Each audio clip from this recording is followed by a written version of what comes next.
Hi everyone, this is Elysa Roberts. I'm the course coordinator for Occupation and Productivity, and it's OCCT3262. I just wanted to orient you to how I organize a Blackboard course since it's our first course together. This is me, if you haven't met me before. I taught a couple classes here and there in the last year, but you might not have been in that class, so that's me. This is Nicole Stacy. This is Roseanne Baxter. They will be our tutors for about 4 of the labs this semester. And this is Abby Gibson, who helped behind the scenes with this course. So when you notice this class, you will see announcements, course info that has, like, I guess the calendar shows up on there. Staff contacts in case you need to reach me or in case you needed to reach either of the tutors for any reason. The course outline, which is an important portion of the class, and this is something where I'd really like you to read this very carefully before class on Wednesday. It explains when I prefer office hours to be, although you can certainly email me or give me a phone call anytime you'd like. This goes over basically the timetable, the kinds of contact hours that we're going to have. Essentially, we're going to have lecture for weeks 1 through 9, and laboratories are going to happen in weeks 2 through 8 most of the time. And then we'll have another class, another lecture in week 12. But otherwise, in the latter portion of the class, you're going to be doing more work on your own outside of class and turning things in online. Okay? Learning outcomes.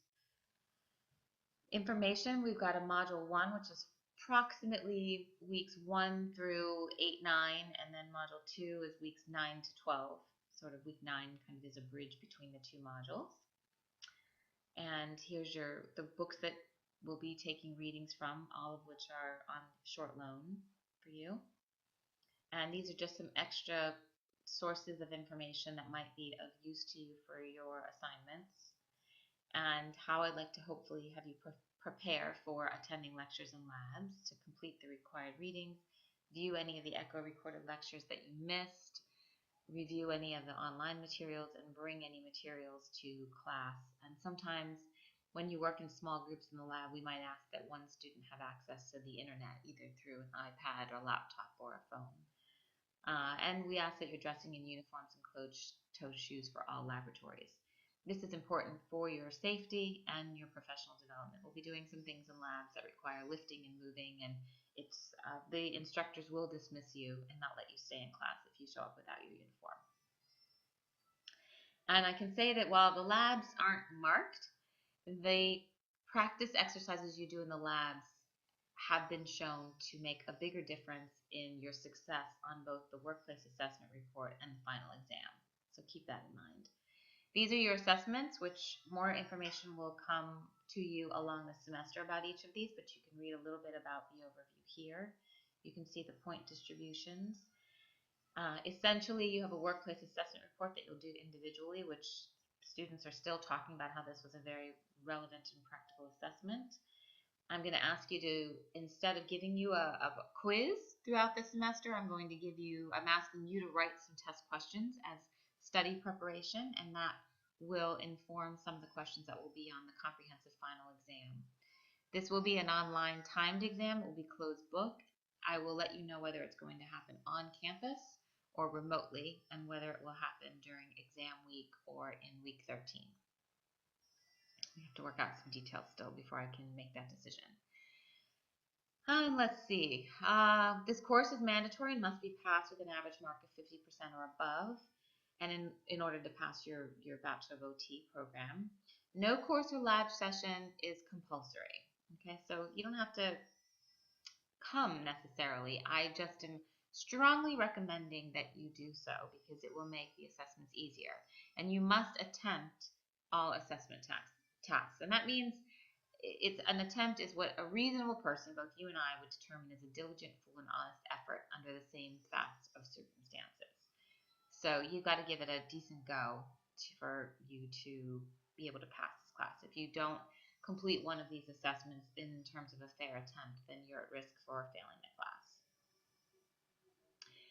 Information about late submissions, adverse circumstances, how I'm going to give you feedback, and all of those details are here. And this is our weekly course profile. You'll see the same information on each week of Blackboard, but this is a nice overview for you.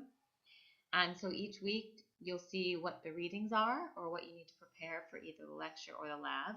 So notice that sometimes it's lecture and sometimes it's for lab. And then in this row of the table, you'll see what you need to be doing and what the topics are and who might be the ones presenting. Okay? And what you'll notice is the labs sort of, how would I say, they sort of straddle week 2 and week 3, or they straddle 2 weeks. But I think everybody seems to get the hang of this. It all depends on which lab you're in, which day you go to it. Okay? So some of the green things are just to alert you to some things that you need to be extra aware of. Okay? Things that are going to be announced, etc. So we have recess, and you'll see I've put the due dates of when things are due. So you don't formally have anything due until week 8. So you have more readings in the front end of the semester, but you don't have anything due until week 8. And then you have something due in week 9, and then you have something due in week 11 and week 12, and then, of course, an exam. So pace yourself through the course, and notice that there won't be as many lectures or labs in the second portion, nor are there as many required readings. So please pace yourself. When you want to find out what's going on each week and where the exact assessment details are, you come into here. So each week is set up where there's required readings, and if you click on the links, they usually take you straight into short loans. Otherwise, you can go into short loans yourself and just put the course in there. This is a full text, so you can download this to your computer and read it, or you can print things off. There's all sorts of ways to get the readings in this class. Sometimes, though, it's a website. So you go here and you click the link, okay? And you'll end up probably reading this whole guide, but not all at once. So make sure you pay attention to what pages. This is what you'll see on the course outline is that at first I want you to read just pages 1 through 13. If there's any online resources that I'm going to be putting up throughout the semester, I'll put them in the folder. If there's any lab preparation, if there's any lecture notes or recordings, you'll be able to find them here. Your recordings, however, will always be found in the Echo Center, just like for the rest of your classes. Okay, so week 2 is similar. And then when we get down to week 6, eventually there will be information on the workplace assessment report here. However, it is due in week 8. Okay, so once you get here, there will be another window down here where you'll be able to submit your assignment. Okay, and you'll also be turning that into hubs, but you can read those details in the course outline. Okay, weeks 9 through 12, it's a little different. Just same idea, but basically there's not really a lot in each of the folders for week 10 or 11 or 12 except for what assignments are due, because we don't have lectures. For week 10, you don't have a lecture and you don't have a lab. So you're given that time to be really working on your productivity profile that you'll be doing with your partner. Okay? And then portion of that is due in week 11 and another portion is due in week 12. That's individual. And then we'll have the exam. All right? So you know how to email me. You will be using the discussion forum eventually for posting an assignment, and in the event that I need to give some broader information. So these won't be here for you once you get into class, but that's how you can go find the discussion forum. It will probably show up over here on your course menu. So anyway, that is... Oh, and under getting started, by the time you are viewing this, there will be another little PowerPoint presentation that will give you a bit more details about the course in here. All right?